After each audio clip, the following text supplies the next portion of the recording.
বহুত বহুত ধন্যবাদ আমাৰ হাদৰতেৰী আঞ্চলিক নাটযোগী ছাত্ৰ সন্থাৰ সভাপতি বাবল নাথ আৰু সম্পাদক জিতেন নাথ। আৰু আমাৰ যি অহা 30 মাৰ্চ তাৰিখে যি আমাৰ বিলাসীপুৰ জিলাৰ প্ৰথম ত্ৰিবাৰ্ষিক অধিৱেশনৰ কাৰণে যে আধুনিক সমিতি গঠন কৰা হৈ গ'ল আৰু আধুনিক সমিতিৰ সভাপতি সুখদেৱ নাথ শিবিৰ দেৱৰী জেঠাৰ কাৰণে সবে হাত চাপৰে। বহুত বহুত ধন্যবাদ। আমি এরকম হব, ভাল হব না বেয়া হব? চাউন্ডটা আসতে হয়েছে, ভাল হব না বেয়া হব? বহুত ডাঙৰ চাউন্ড আছে, মানে বহুতে ভাল হ'ব। যোৱা দুদিন আগত বিটিআৰ প্ৰধান প্ৰমোদ বড়ো ডাঙৰীয়াই এটা ফেচবুক পোষ্ট কৰিছিল আমাৰ জনগোষ্ঠীৰ সম্পৰ্কে। এই বিষয়ত কি জনাব? নাটযোগী ভিজন ডকুমেণ্টাৰী ইতিমধ্যে বিটিআৰ গভৰ্ণমেণ্টখনে বিটিআৰ অঞ্চলত বসবাস কৰা প্ৰত্যেকটো জাতি জনগোষ্ঠীৰ কাৰণে কৰিছে, সমান্তৰালকৈ আমাৰ নাটযোগী জনগোষ্ঠীৰ কাৰণে কৰিছে। তাৰ কাৰণে বিটিআৰ প্ৰধান প্ৰমোদ বড়ো ডাঙৰীয়া তথা বিটিআৰ চৰকাৰৰ সকলো বিষয়ববীয়াক আমি আন্তৰিক ধন্যবাদ আৰু কৃতজ্ঞতা জ্ঞাপন কৰিছোঁ। আহি থকা দিনবোৰত অসম চৰকাৰে যাতে এনেকুৱা ধৰণৰ পদক্ষেপ গ্ৰহণ কৰি অসমত থকা বিভিন্ন জাতি জনগোষ্ঠীসমূহক নিজৰ কৃষ্টি সংস্কৃতিৰ বিষয়ে এখন ভিজন ডকুমেণ্টাৰী উলিয়াই অসমৰ জনসাধাৰণক জানিবৰ কাৰণে কাম কৰে, তাৰ কাৰণে আমি অনুৰোধ কৰিছোঁ। আজি বিশেষভাৱে বিলাসীপাৰা অঞ্চলত আহিছোঁ। ইয়াত 3খনকৈ সভা অনুষ্ঠিত হ'ব আৰু প্ৰথম আমি সভাখনত আদৰণি সমিতি গঠন কৰিলোঁ। আহি থকা যি 30 মাৰ্চ তাৰিখে ইয়াত এখন অধিৱেশন হ'ব, বিলাসীপাৰা জিলা সমিতিৰ প্ৰথম সংখ্যক অধিৱেশন। আৰু আমাৰ বিলাসীপাৰা জিলা নাটযোগী ছাত্ৰ সন্থাৰ সভাপতি সম্পাদক আৰু আন আন বিষয়ববীয়াসকলে সক্ৰিয়ভাৱে কাম কাজ কৰি 30 মাৰ্চ তাৰিখৰ যি অধিৱেশন, এই অধিৱেশনত প্ৰতিনিধি সভা অনুষ্ঠিত হ'ব। আৰু প্ৰতিনিধি সভাত এই অঞ্চলত বসবাস কৰা আমাৰ নাটযোগীসকলক অত্যন্ত প্ৰহৰী হিচাপে কেনেকৈ পহৰা দি থাকিব পাৰে তাৰ বিষয়ে নিশ্চিতভাৱে চিন্তা ভাৱনা কৰিব। আমাৰ যি আৰু জনগোষ্ঠীৰ দাবী, বিশেষকৈ জনজাতিকৰণ আৰু উপগ্ৰহীয় স্বায়ত্তশাসিত পৰিষদ, এই দুয়োটা দাবী কেনেকৈ আগবঢ়াই লৈ যাব পাৰে তাৰ কাৰণে প্ৰতিনিধি সভাই সিদ্ধান্ত ল'ব। এই অধিৱেশনখন এখন ঐতিহাসিক অধিৱেশন হিচাপে চিহ্নিত কৰিব বিচাৰিছে আৰু তাৰ কাৰণে 2000 নাটযোগী মহিলাৰ দ্বাৰা তেওঁলোকে কাটিকা নৃত্য প্ৰদৰ্শন, 500 নাটযোগী যুৱতীৰ দ্বাৰা তেওঁলোকে জেং বিহু নৃত্য প্ৰদৰ্শন আৰু আমাৰ এউৰি নৃত্যত 100জন আমাৰ যুৱকে এউৰি নৃত্য প্ৰদৰ্শন কৰিব আৰু জ্যেষ্ঠসকলে তেওঁলোকে আমাৰ যি খনাই মাগা নৃত্য সেই নৃত্য প্ৰদৰ্শন কৰিব। গতিকে নাটযোগী জনগোষ্ঠীৰ যি কৃষ্টি সংস্কৃতি তাই উপস্থাপন কৰিবৰ কাৰণে বিলাসীপাৰা জিলা সমিতিখনে কাম কাজ কৰি আছে।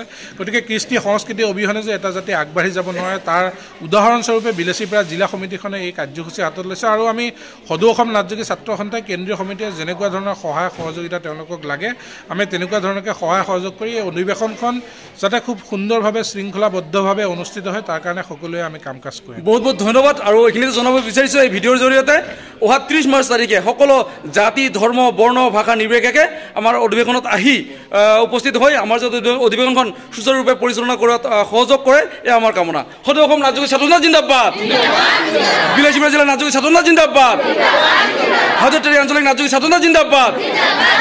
বহুত বহুত ধন্যবাদ। নমস্কাৰ ফ্ৰেণ্ডছ, আজি 9 মাৰ্চ 2025 অৰ্থাৎ দেওবাৰ।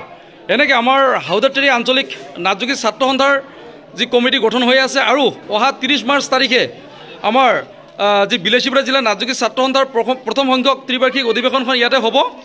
গতিকে এনেকৈ আমাৰ অভ্যৰ্থনা সমিতি এখন গঠন কৰা হ'ব। আই মাতৃসকল, যুৱতীসকল, যুৱকসকল এনেকৈ সবে ওলাই আহিছে আৰু মই দেখুৱাইছোঁ আজি আমাৰ 2খনকৈ বিলাসীপাৰা জিলা আঞ্চলিক সমিতি গঠন কৰা হৈ গ'ল। প্ৰথম যি আমাৰ হাদৰতেৰী আঞ্চলিক নাটযোগী ছাত্ৰ সন্থাৰ সমিতি গঠন কৰা হৈ গ'ল, 21জনীয়া শক্তিশালী কমিটি গঠন কৰা হৈ গ'ল। আৰু এতিয়া আছোঁ আমাৰ গোপীগাঁৱত, কিন্তু আজি দ্বিতীয়খন আঞ্চলিক সমিতি গঠন কৰা হৈ গ'ল। বিলাসীপাৰা আঞ্চলিক নাটযোগী ছাত্ৰ সন্থাৰ দ্বিতীয়খন সমিতি গঠন কৰা হৈ গ'ল। তো আমাৰ বিলাসীপাৰা আঞ্চলিক নাটযোগী ছাত্ৰ সন্থাৰ সভাপতি আছে ঘনশ্যাম নাথ। এয়া ঘনশ্যাম নাথৰ কাৰণে ডাঙৰ হাত চাপৰি হ'ব লাগে ভাই, ঘনশ্যাম নাথ গোপীগাঁও। আৰু আমাৰ উপসভাপতি ছবিৰাম নাথ, ছবিৰামৰ কাৰণে হাত চাপৰি হ'ব লাগে ভাই। আৰু আমাৰ উপসভাপতি আছে নিখিল নাথ, 2 বন্ধু কিন্তু একেলগে, হয়নে? Thank you. আৰু আমাৰ সম্পাদক আছে ভৰত চন্দ্ৰ নাথ শালতাৰী, ভৰতৰ কাৰণে হাত চাপৰি, বহুত বহুত ধন্যবাদ। আৰু সহ সম্পাদকত আছে ভগীৰথ নাথ, চন্দন নাথ, এয়া ভগীৰথ আৰু চন্দন হাত চাপৰি হ'ব লাগে।